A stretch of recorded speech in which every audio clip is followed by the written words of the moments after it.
S nimi alebo bez nich.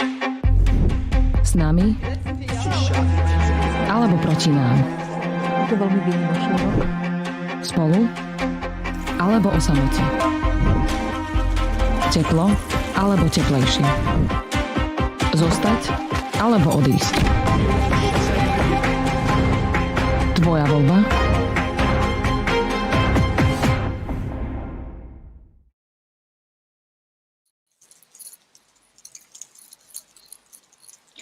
Dobrý deň prajem všetkým. A na začiatok by som rada iba upozornila, že táto diskusia sa dnes bude konať v anglickom jazyku a v tom budem aj pokračovať. Hello, good afternoon to all of our viewers today. I'm really glad to welcome you to the discussion on the role of music and the fight for freedom.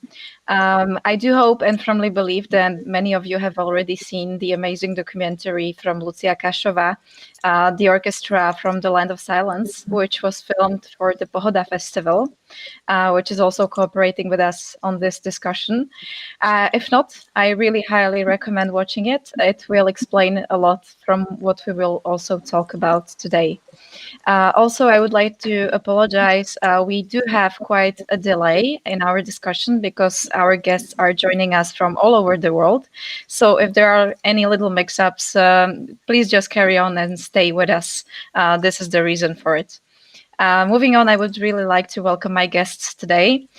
First of all, Dr. Ahmad Sarmast, the founder and leader of the first Afghan women's orchestra, Zohra. Good evening, Dr. Sarmast. Good afternoon. Good evening to you.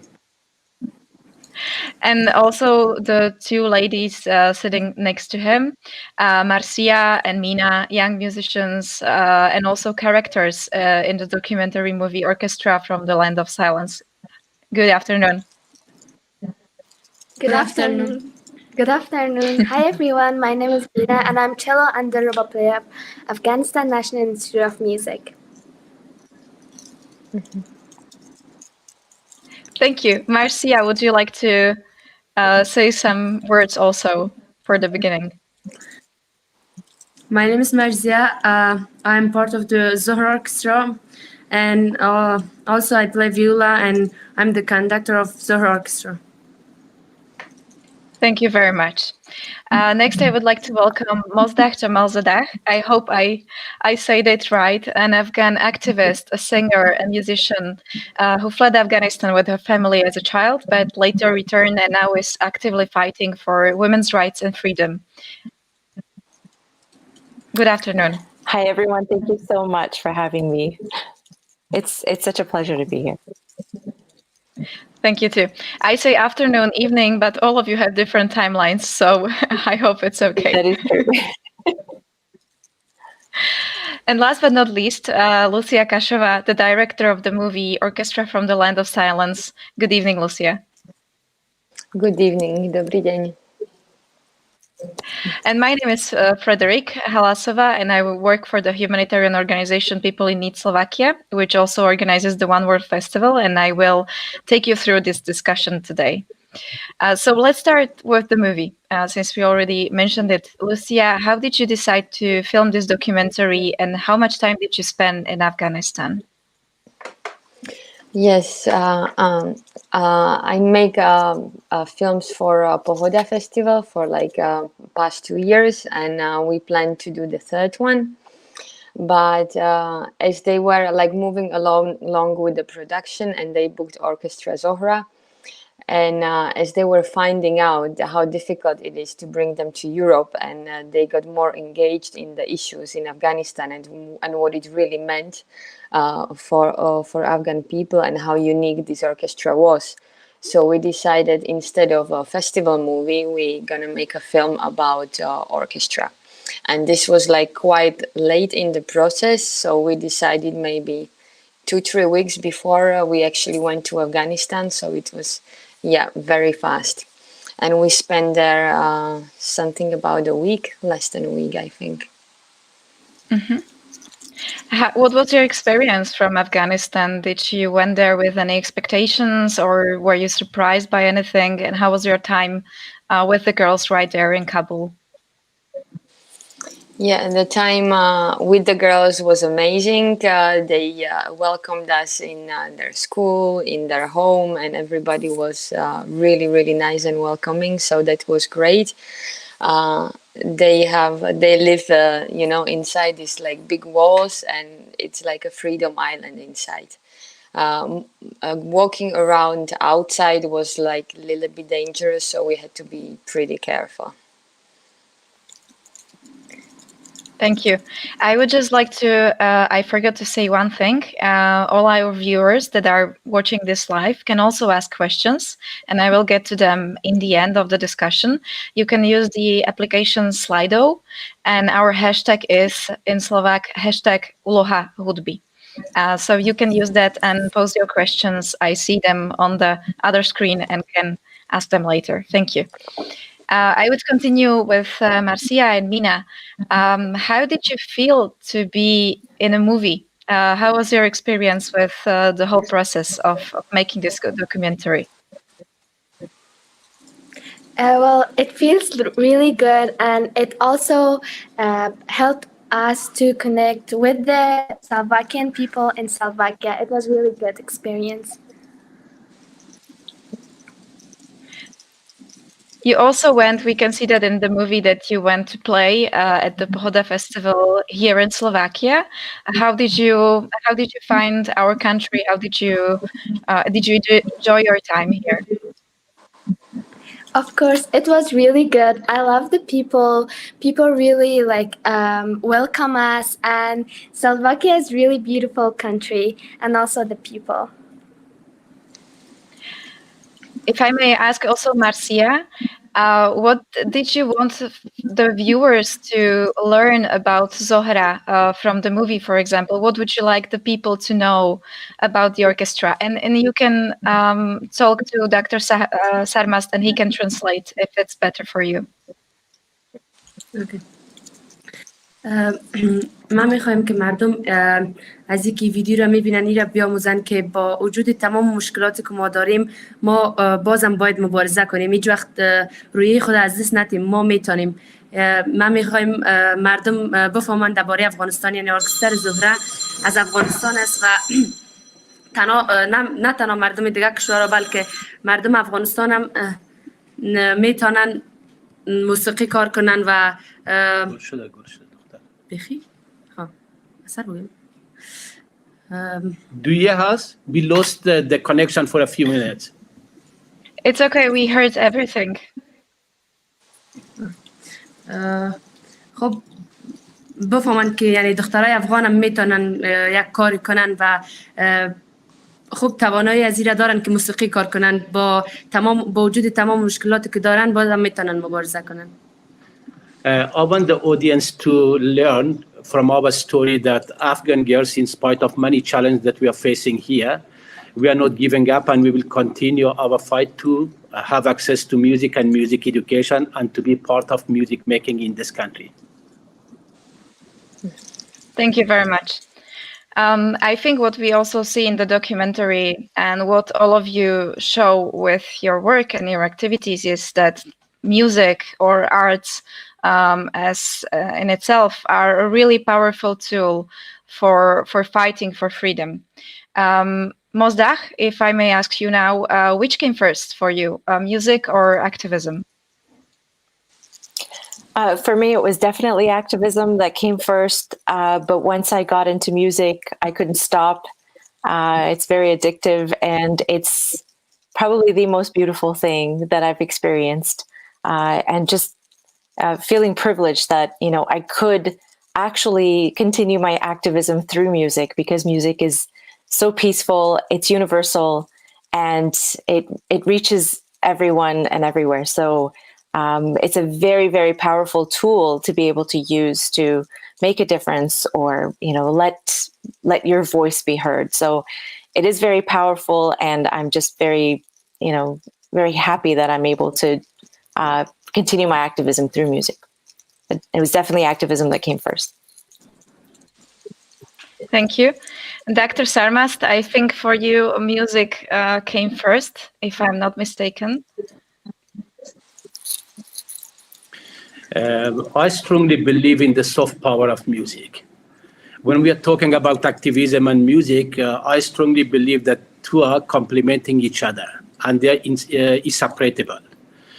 For us here in Afghanistan, while we are promoting music and music education, but at the same time, we are using the soft power of music to empower the young girls of Afghanistan, but generally to give an alternative to the people of Afghanistan, their fight against international terrorism.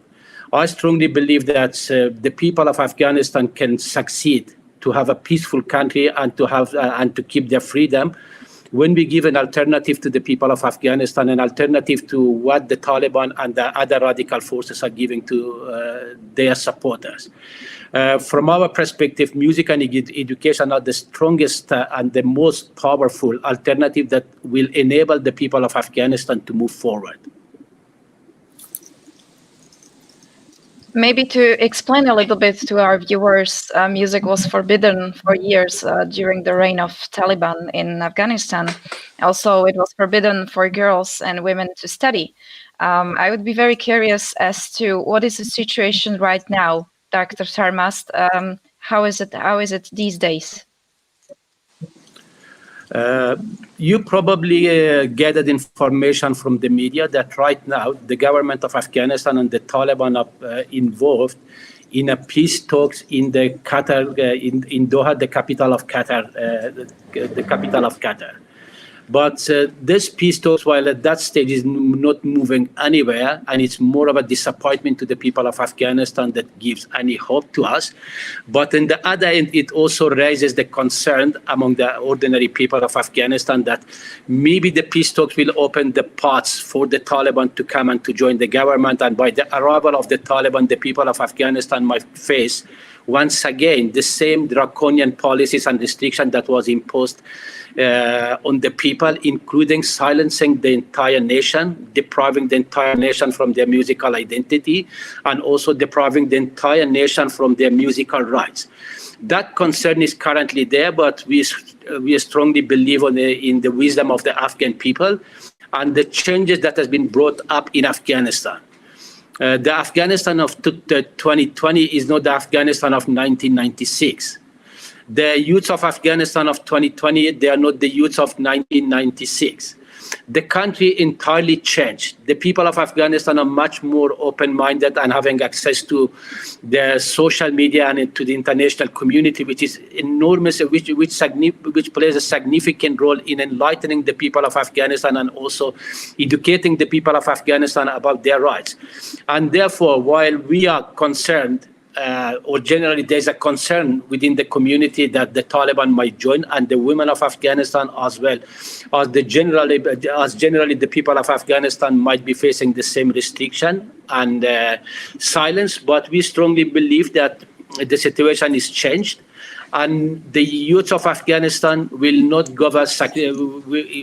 going to sacrifice their freedom, and also to let anyone to return the wheel of history backward. Thank you very much. I very much hope so also. Lucia, you said that when you were filming the documentary, the goal changed a little bit, the process changed. What do you see as the main message of your movie? Well, I think girls, especially Marcia, summed it up pretty well. I mean, as a documentary maker, you can just wish for like such a strong messages that work so much, and like people can feel them. So I hope like my film showed the reality of the orchestra in Afghanistan, and when they're traveling abroad, and what they're doing is really life-changing for the country. And for the maybe to shift the knowledge of people. Thank you. Dr. Sarmast, you said in one of your interviews that music is also a tool for fighting against poverty and fundamental changes in society, as you also described now. I would be very curious, girls, what does music mean for you personally? Any of you can start. I lost you for a few seconds. I did not get the question. Would you please repeat the question? Of course. I was asking the girls, what does music mean for them personally? موسیقی بر شما و زندگی شخصیتون چه جای داره؟ موسیقی بخشی از زندگی، یعنی حال فعلا که ما موسیقی کار میکنیم بخشی از زندگی ما شده. یعنی ما فکر میکنیم اگر موسیقی از ما گرفته شود، فکر میکنیم بخشی از زندگی ما گرفته میشه. موسیقی به معنای زندگی فعلا به ما، و ما موسیقی را دوست داریم. خب قسمی که گفتم موسیقی بخش از زندگی ما شده و به ما روحیه میده. وقتی که ما موسیقی کار میکنیم فکر خود آرام میکنیم و توسط موسیقی خود یعنی دخترای دیگر هم تشویق میکنیم تا بیاین موسیقی کار کنن و فکر مردم تغییر میدیم توسط موسیقی خود. ای و ما یک موسیقی خلاصه در مجموع موسیقی یعنی زندگی. و به مردم بفهمانیم که موسیقی چیز بد نیست، موسیقی را باید Marzia is of the opinion that music is part of her life. And music is for her a tool for delivering her messages. Music is also, according to Marzia, a mean that they can deliver their messages to the community and also to stand for their rights. Music, in other words, Marzia says that empowers us to stand for our grounds and to stand for our rights. In other words, music is a life.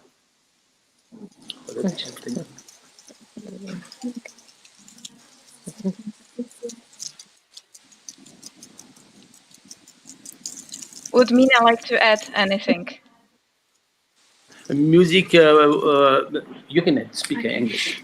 Well, music means life for all of us, and we can connect each world, each country with music. Thank you very much.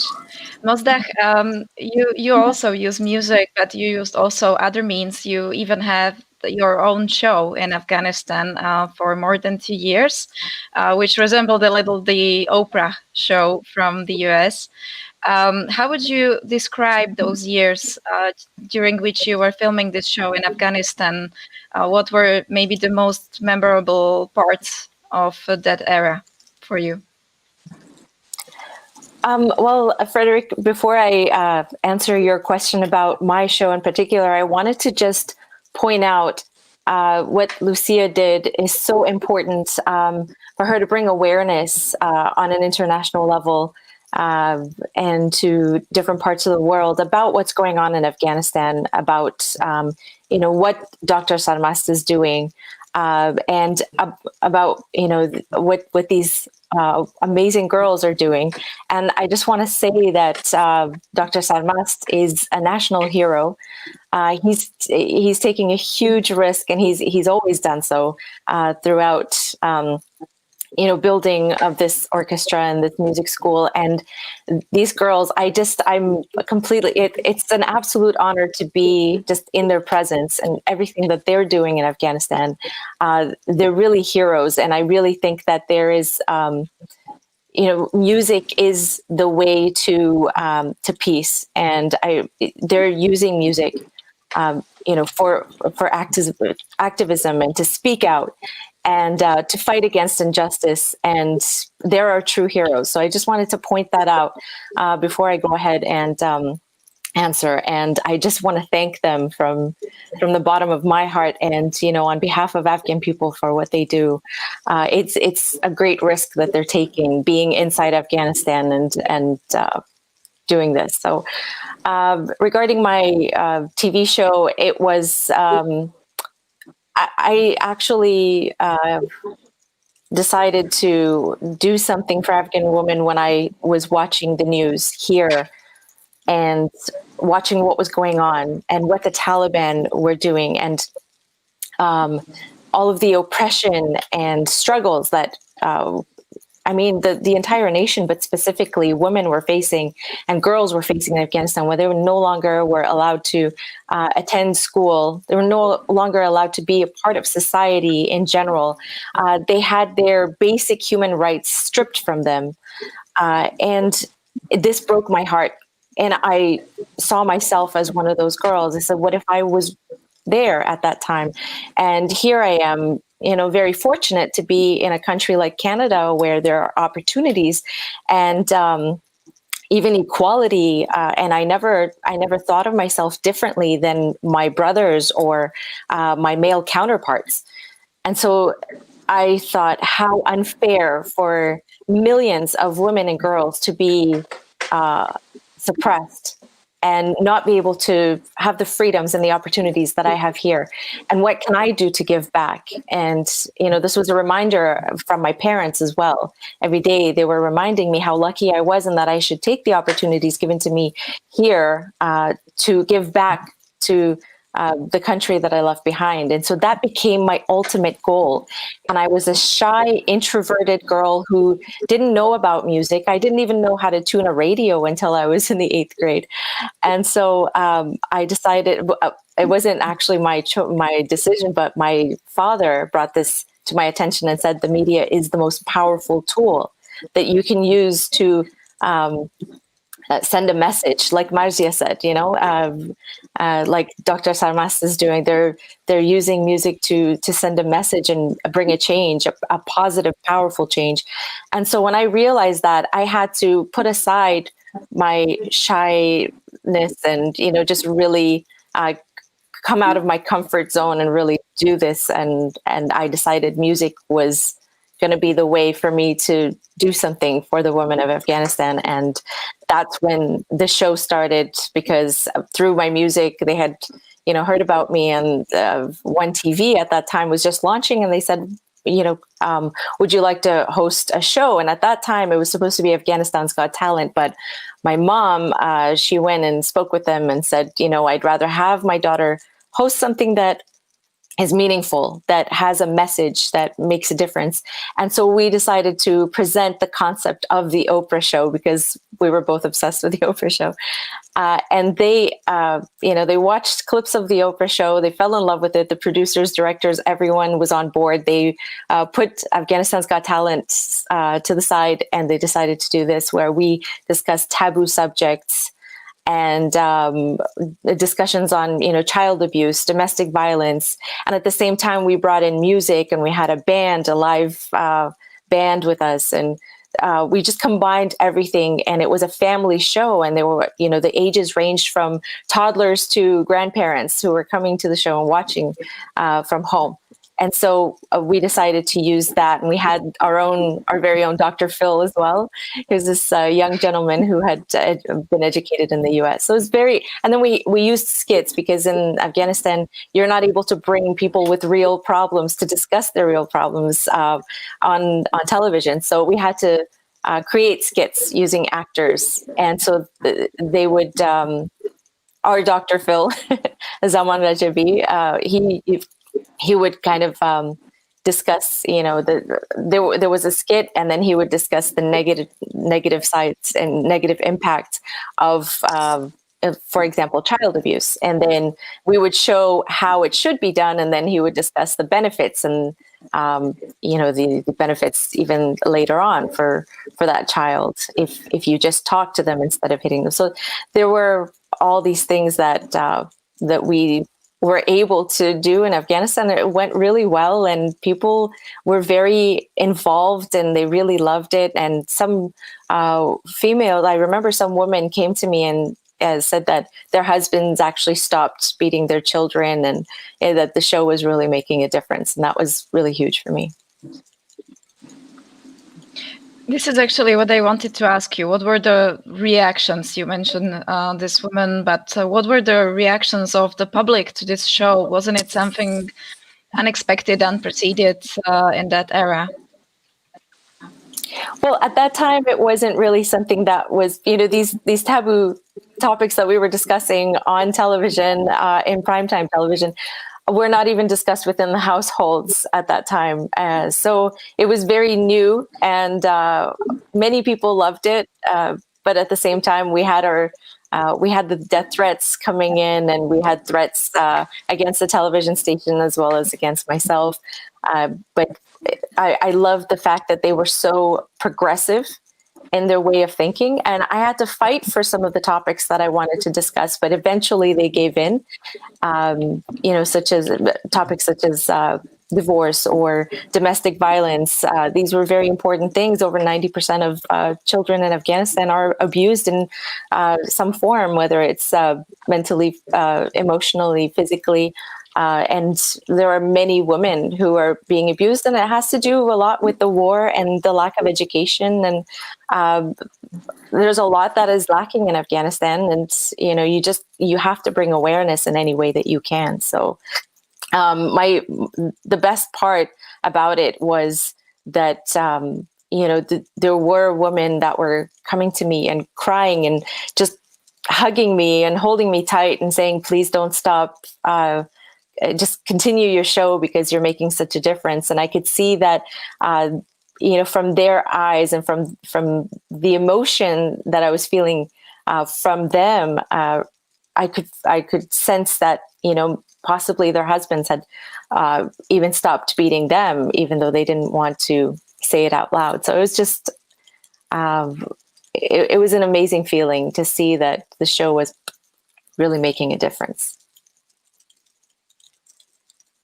Thank you. You mentioned the threats, and if I'm not mistaken, Dr. Sarmast, you have also lived through many threats, and you have experienced even an explosion during one of the concerts, after which you have lost your hearing for a while. Where do you find the strength to continue to move on? Because these are not light things. This is very hard. This is life and death. Where do you find the strength to go on and continue with Zohra? It is the smile of the children. It's the happiness that the Zohra Orchestra and generally the school delivers to the people of Afghanistan. It's the changes that we're delivering to the mentality of the people towards music.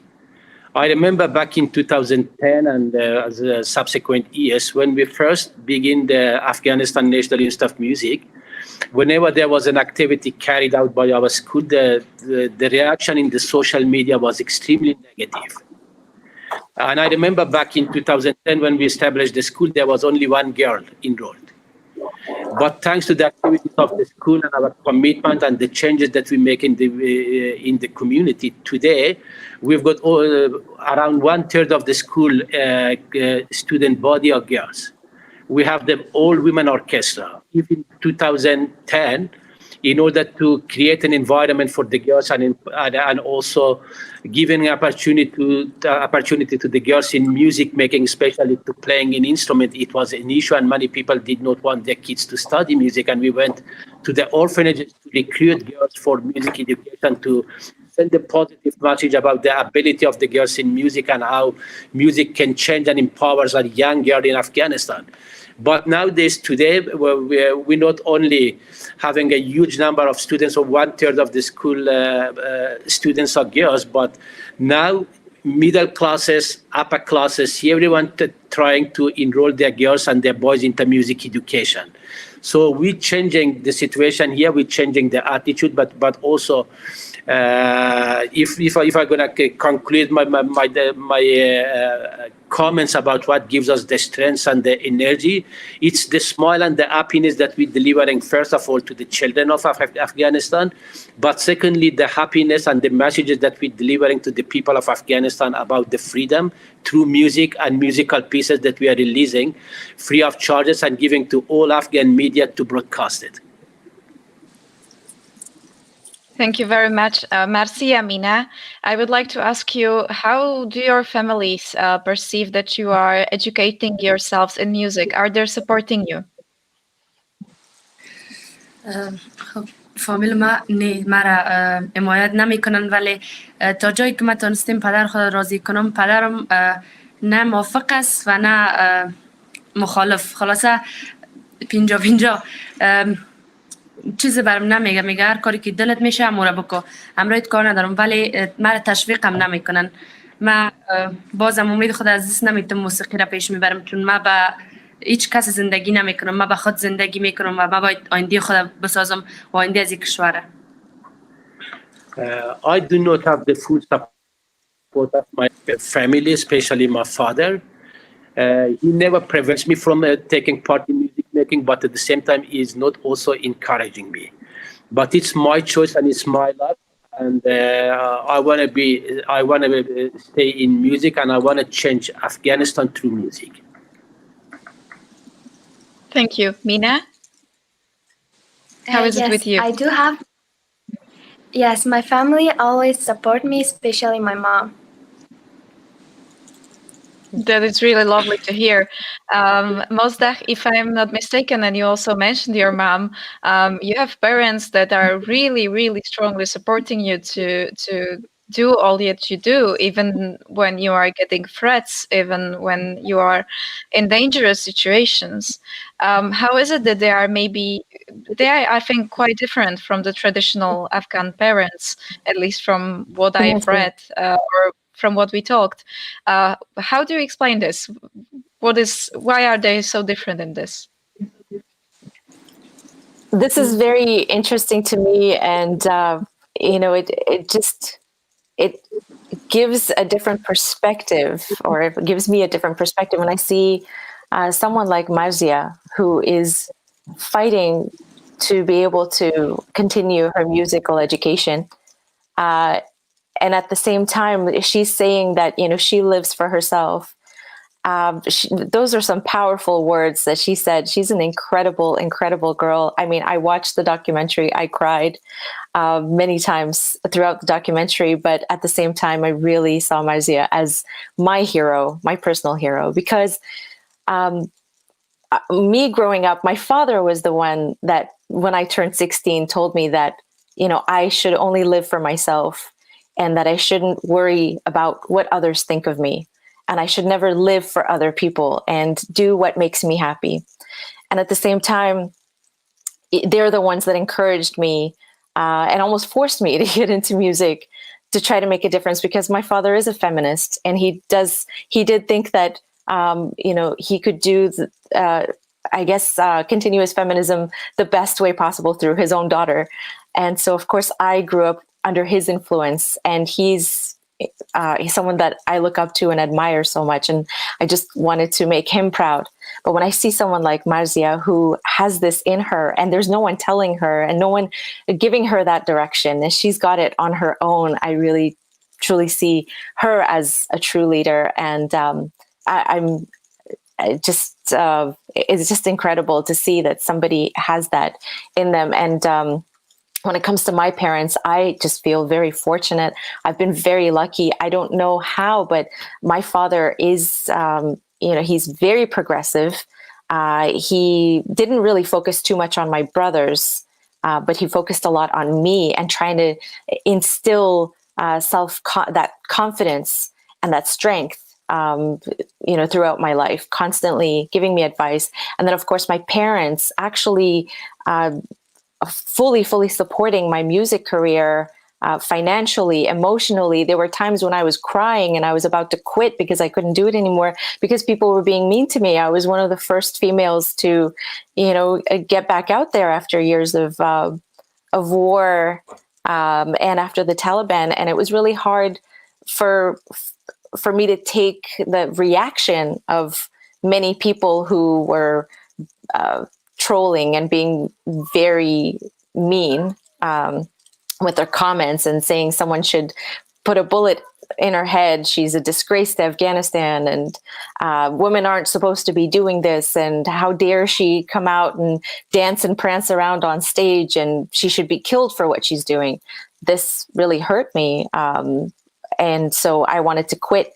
And they would sit there and talk me through it. And they said, this is what they want. They want you to quit. As soon as they see a girl or a woman rising, the extremist mentalities, they try to restrict that, and they try to suppress and stop you from continuing. And so we're going to make sure that we give you the strength that you need to continue going on. So I don't know how I was able to be this fortunate, but at the same time, it gives me perspective when I see someone like Marzia really fighting to be able to continue her music, and I want to do more. It makes me want to do more. I must say I absolutely admire all of you. Either the girls in Zohra, Dr. Sarmast, or also you, Mozdach. I can't imagine going through something like that, receiving threats like that. And really what you are all doing is extremely important and amazing. And I would like to ask Lucia, since you are from a completely different context, but you also don't have a job that would be warm and in an office.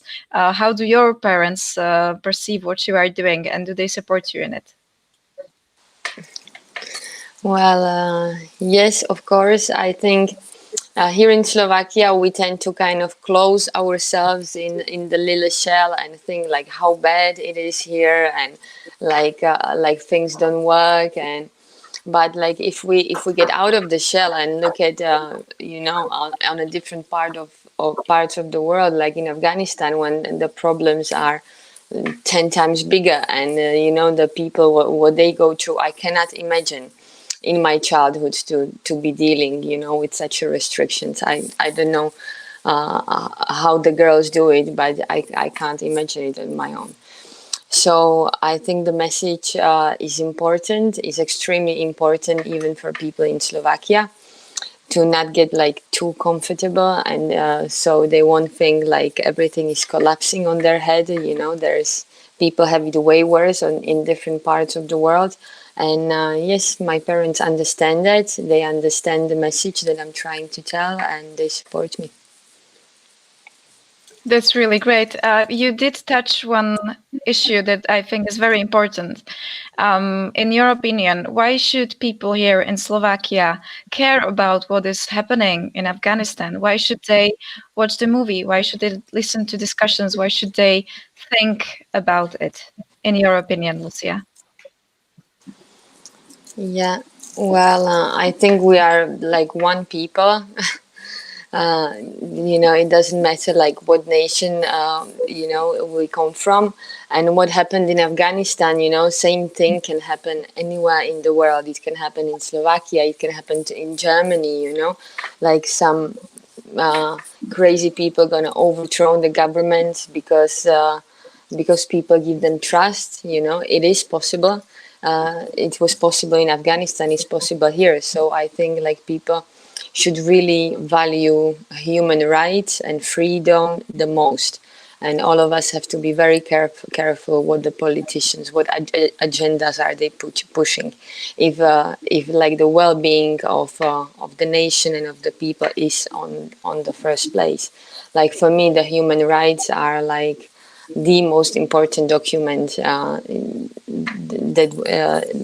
is in the world, and all the policies like should be done according to this document. So it's important for us, it's important for everybody.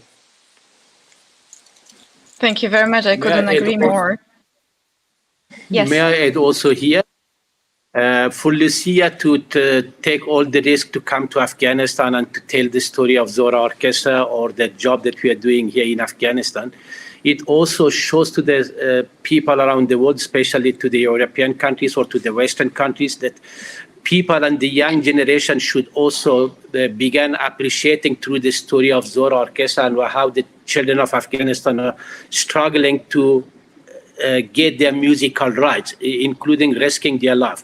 So it shows also to the people in Slovakia that everything that they have there for granted, people are risking their life to have access to them. So it will enable the youth of Slovakia and the people of Slovakia to better appreciate the condition in which they are living and the opportunities that they have there. So that's important to note here. I also would like to compliment the parents of Mujda Jamalzadeh for supporting their girls in music and music education. The only point that I want to make here that the parents of Mujda Jamalzadeh, and we are the product of a different Afghanistan. When we grew up in Afghanistan, where girls were highly respected, where human rights were expected and where men had high respect for the women and women rights.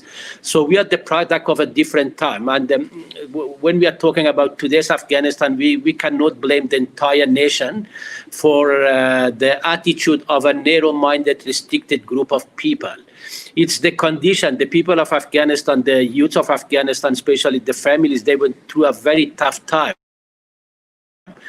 The very draconian policies towards women and women's rights and arts and culture. So it takes time to re-educate the people in Afghanistan and also to create those opportunities in which Mujdajan's parents and how we grew up. So we are trying to bring in Afghanistan in which we grew up and to give the same opportunity to the kids who are currently growing here in Afghanistan.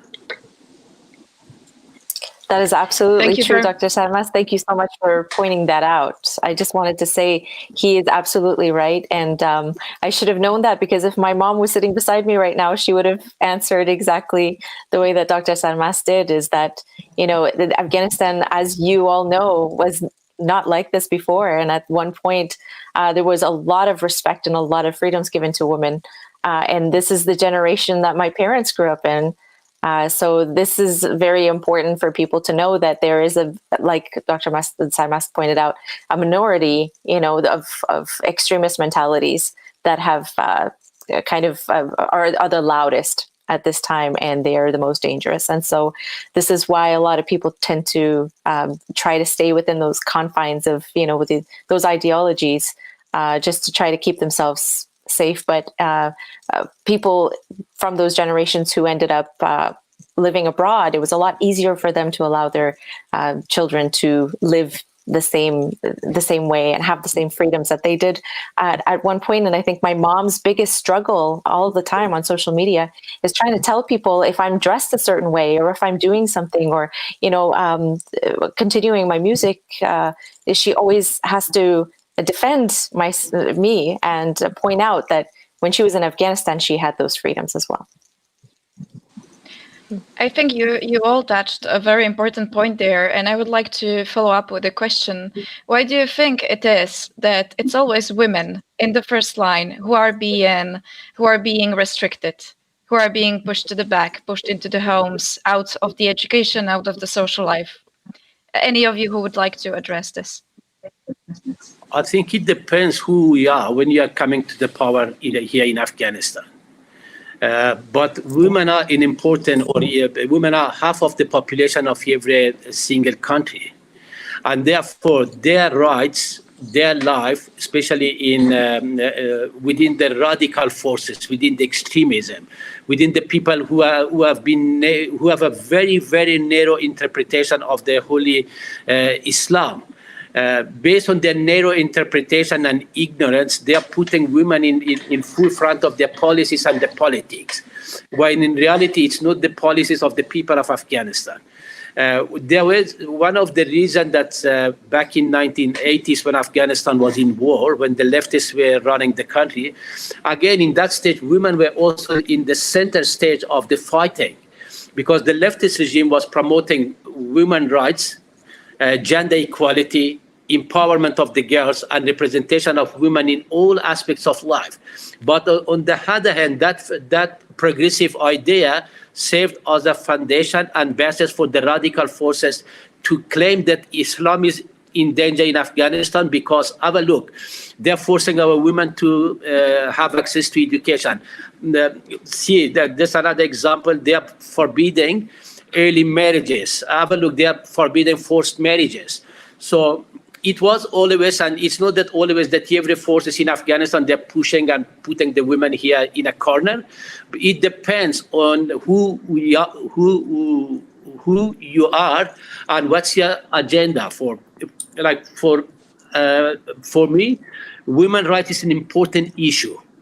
I strongly believe that without women, Afghanistan cannot progress.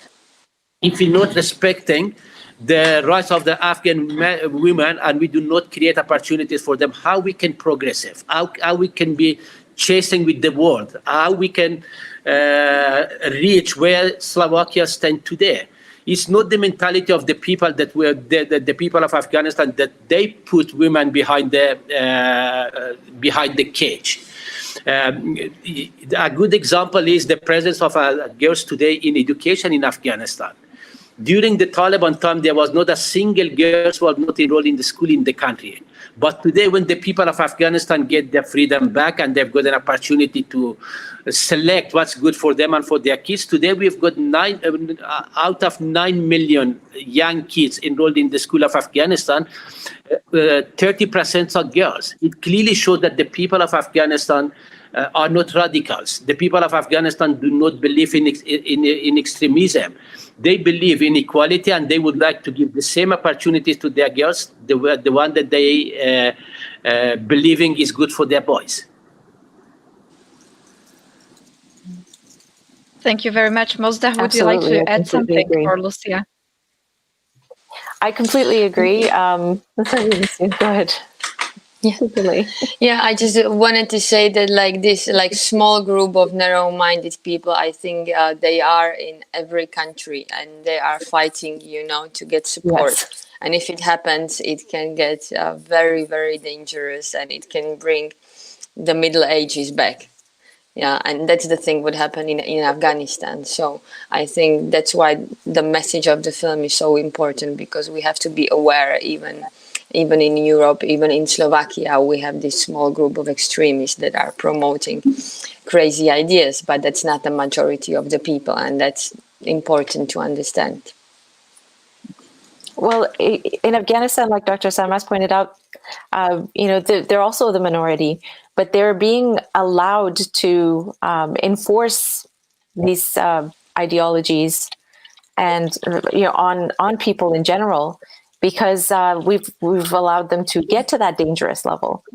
And I think, like you said, Lucia, they're everywhere. These extremist mentalities are everywhere. I see it in the U.S. They're our neighbors, and the things that go on there, and the suppression and the oppression, like the things that women are going through right now. They're trying to get rid of abortion, and like in some states, and I can't believe that's happening right here in North America. So it's like that everywhere. If you give them power, they will. And like Dr. Sarmas pointed out, it's for their own gain. Like if there are certain groups of men who, if it doesn't benefit them in a way, like when that time. During the war, the far left were giving women certain freedoms. Some of these men were afraid that they wouldn't be able to marry a girl who's 12 years old, because this is going to be not acceptable any longer. And so they're looking at their own benefits, and they're seeing what their losses are going to be. And of course, they try to instill those ideologies in the general public, to make them think that it's okay to have child brides and marry someone who's 9 years old or 12 years old, or they think that if you allow women to start to educate themselves, that they will know their rights and they will stand up for themselves and they will defend their own rights. And that's what they don't want, is they want to restrict and oppress women as much as they can, so that they can have full control over them. And these are the insecure men in general. Here, when I see those types of men, I see that those are the insecure men who don't want to see a woman progress. But in Afghanistan, like Dr. Sarmas said, in order to have progress in any nation, if you look at all the nations that are very, very successful, you see men and women both working side by side, in the workforce, in schools. And Afghanistan has a very, very long way to go to catch up with the rest of the world, but it is moving in that direction. And having these peace talks with the Taliban is the worst thing that can happen to Afghanistan, because all of that progress that has happened in the past 2 decades is just going to go away. And this is actually something that I wanted to ask you as well. Do you think, is it even possible to gain peace with Taliban still present and with these talks with Taliban and with legitimizing them after what's been happening the past years? Well, maybe I can answer just from my perspective is that I feel kind of connection because we went through communism in Slovakia, so we have a little experience of how it works when like small group of people is restricting everybody else.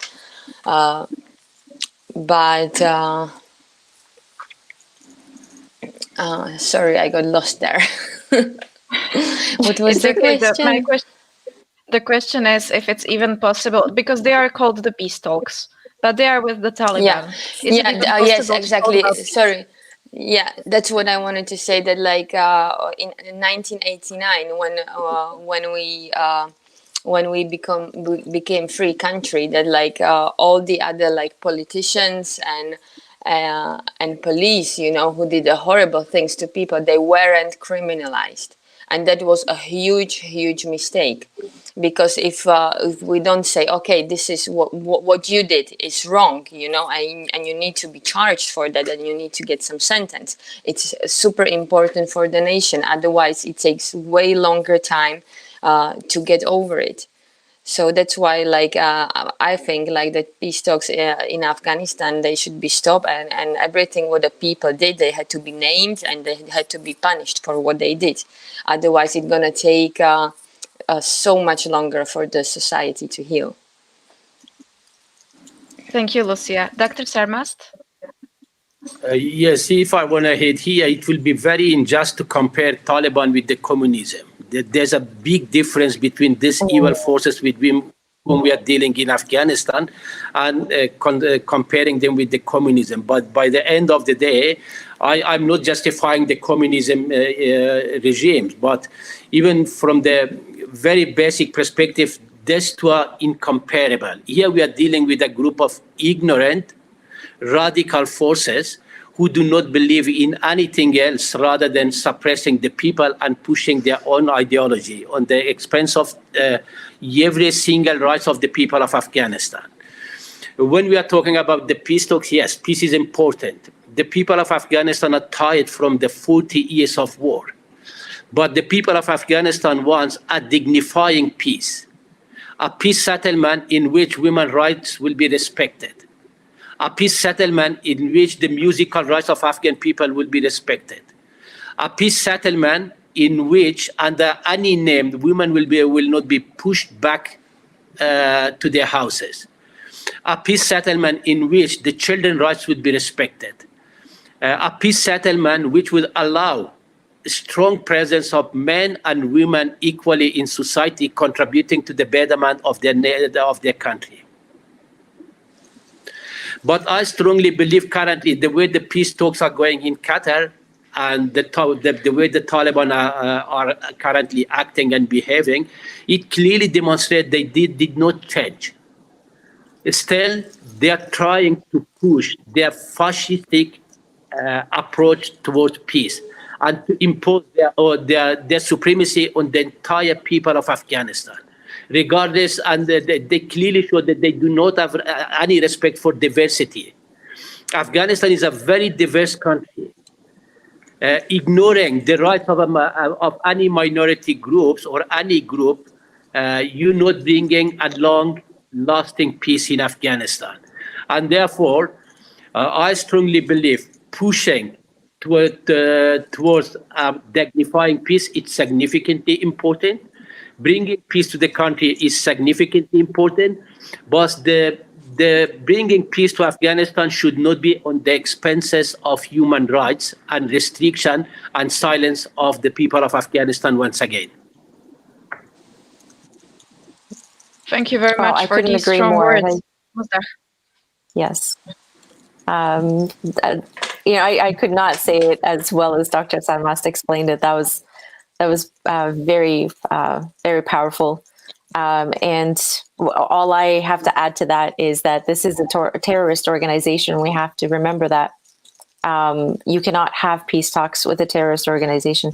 As well, they're going to restrict they're actually basically, in order to bring peace, you're sacrificing half of Afghanistan's entire population, which is women.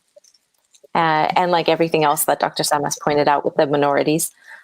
And it's just going to be a terrible thing. And I think that the international community should intervene and should stop this from happening, because I think during his time, President Trump just wanted to, start these peace talks, and some of the Afghan members in parliament decided to continue this again for their own gain, for their own benefits, and this is going to be a big sacrifice for all of the progress that has taken place in Afghanistan the past 20 years, with the international community working so hard to build a better Afghanistan and work towards something better for that country.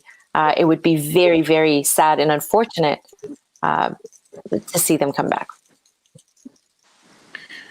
But Yes, so let me to add Dr. also Samat. here. Let me to add also here. We living here in Afghanistan, and we experience on a daily basis what's happening currently here. On one hand, the Taliban are talking about peace, but on the other hand, on a daily basis, they're killing the youth of Afghanistan. They're attacking educational institution. Recently, they attacked Kabul University, which is a crime against humanity. I strongly condemn that inhuman, barbaric act, going to classroom, to university, killing innocent boys and girls without, regardless of who they are. It is a crime against humanity. It clearly shows that how much the Taliban are scared and fearful of the youth of Afghanistan. How much they know the youth of Afghanistan are the force who's going to stop them to coming back into power. Educated young people of Afghanistan are not ready to compromise their freedom for anything else. And that's why the Taliban are currently going to selected a new tactic for their terror, going to universities, to school, attacking universities, attacking cultural centers, attacking individuals who are of influence to this country, individuals who can bring changes to the country, individuals who can change the mentality of the young people. So in such circumstances, how you can talk peace to a group of people who in one hand killing, increasing violence against the entire population of Afghanistan. But on the other hand, they're trying to talk peace, and at the same time, through the peace conversation or peace talk, promote their own ideology and trying to get power in order to deprive the people of Afghanistan from every single human rights and suppress the people of Afghanistan once again. But I personally strongly believe in the youth of Afghanistan. I strongly believe that the Afghanistan of today is not the Afghanistan of 1996. The new generation of Afghanistan will not allow anyone to return the wheel of history backward and to deprive them from their basic rights and freedoms. Absolutely. I thank you, Dr. Samast, for these very strong words, which are so true. And it is something that I actually wanted to point out, this terrible terroristic act of killing young students. I think it just shows how afraid they are of education, how afraid they are of knowledge that can push a country forward, not backwards like they want to. Exactly. The only alternative to radicalism is education. Mosdach? Oh, no, sorry. The delay. I was speaking, but I think I cut off Dr. Samas. No, I believe I finished, but I said I strongly believe that the only alternative to radicalism is education, investing in education. This is the only way to enlighten the people anywhere in the world to stand against radicalism, whatever it's religious radicalism, or whether it's ethnic radicalism, or whether it's a nationalism, extremist nationalism. It's education that would enable to people to distinguish what's good for them and what's bad. I completely agree, and I think this is something we have to also remember in countries that are democratic right now, that we need to continue with education, we need to continue to be careful, because we are never absolutely safe in this matter. I do have a few questions. We will have to end in some time because Dr. Sarmast and the girls have to return in the evening. But we have a few questions from our viewers that I would like to address. Well, first question is for Mozdach. Whether you had to leave out any specific topics during your show in Afghanistan because of the censorship? Yes, absolutely. I think I actually forgot to wear my hijab, my headscarf, in 2 episodes that we were filming back to back. And, you know, I forgot. They were not allowed to air those. And now, after so many years, I'm able to go back, and none of us, I mean, female singers, have to wear the headscarf, and none of us have the same restrictions in clothing. At the same time, I think I basically covered everything that I wanted to cover because, like I said, the TV station was very progressive in the way that it thought, and it did really, want women's rights. And we were on the same level in that way. But I think when I wanted to discuss divorce, because too many young women were setting themselves on fire.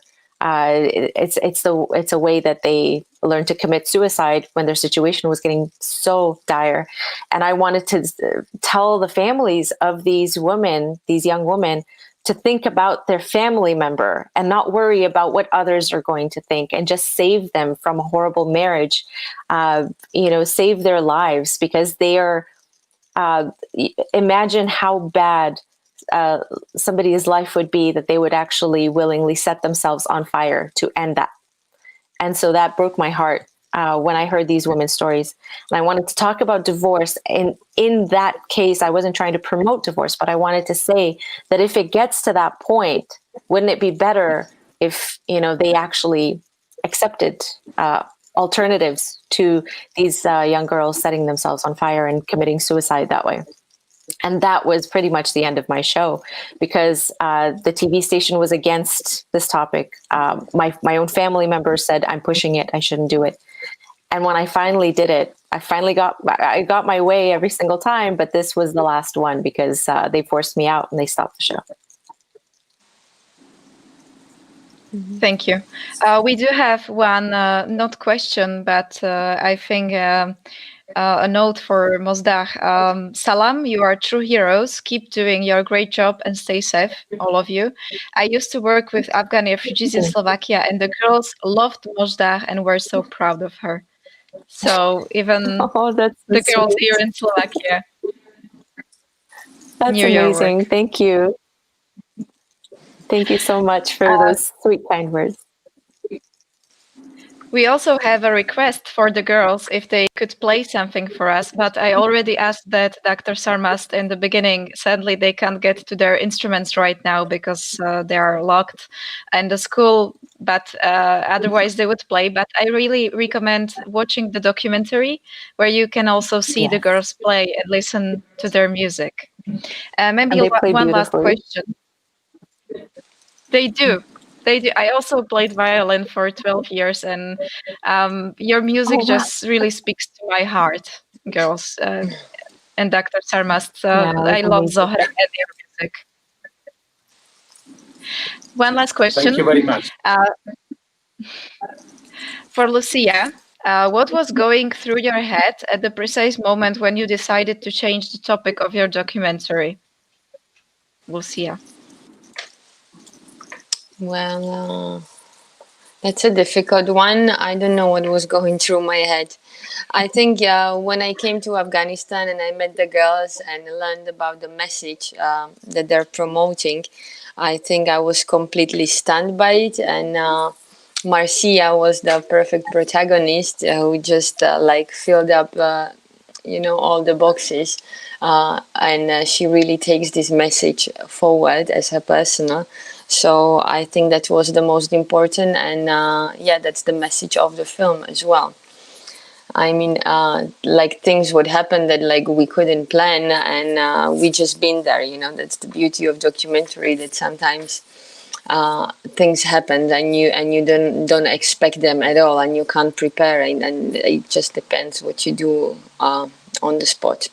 So yeah, we just dealt with it on the spot, and I think in the film we got the main message of the orchestra through. And I would like to thank so much, yeah, to Dr. Ahmad and to girls and to Marcia, because we made her life difficult for a few days because with the crew and the filming it was exhausting. But thank you so much to open your homes and your school to us, and yeah, without you there would be no film. So thank you so much. I just want to add here one more word about Marzia, that since the Slovakia tour, there's been a lot of changes in Marzia's position in the school. And now she's conducting the Zohra orchestra, and she had a big public debut last December here in Kabul, which was very well received. So maybe next tour to Slovakia will be Marzia will be conducting the Zohra orchestra. I think that is amazing. Congratulations. And we all really hope that the pandemic will ease up and we will be able to see you once again during the Pohoda Festival here in Slovakia. That would be amazing. Yes. Thank you very much. We're going to make it once again there.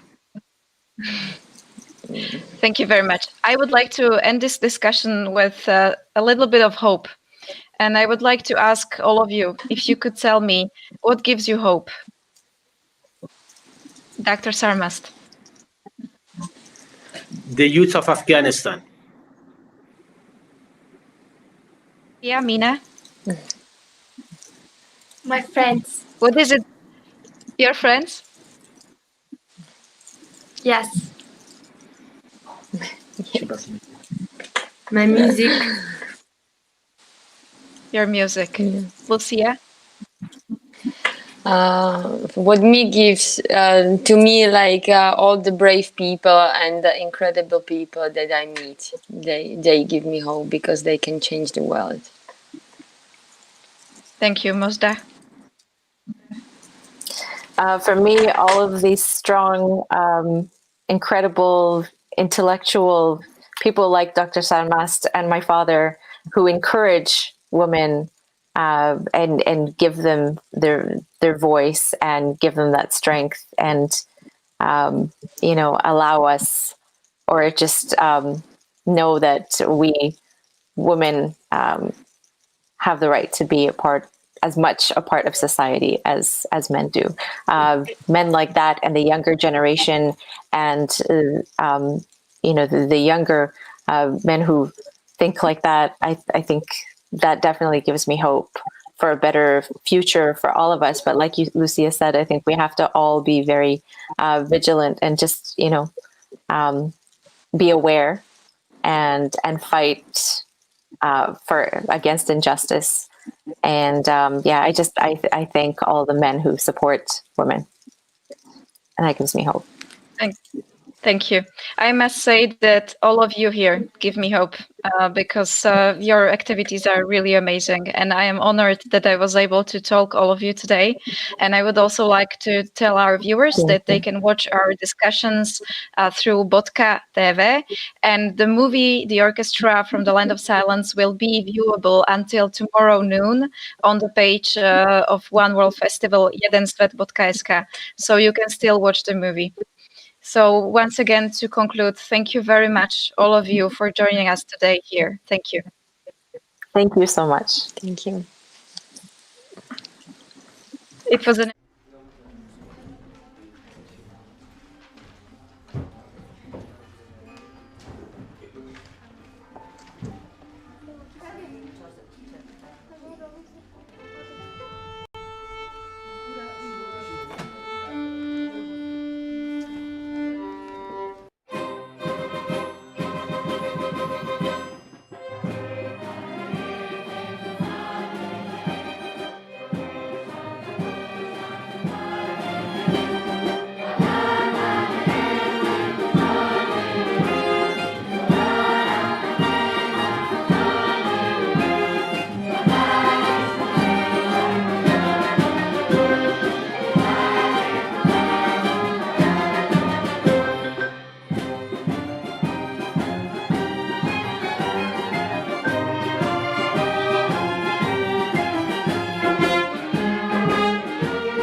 alebo bez nich. S nami alebo proti nám. Je to veľmi výnimočný rok. Spolu alebo o samote. Teplo alebo teplejšie. Zostať alebo odísť. Tvoja voľba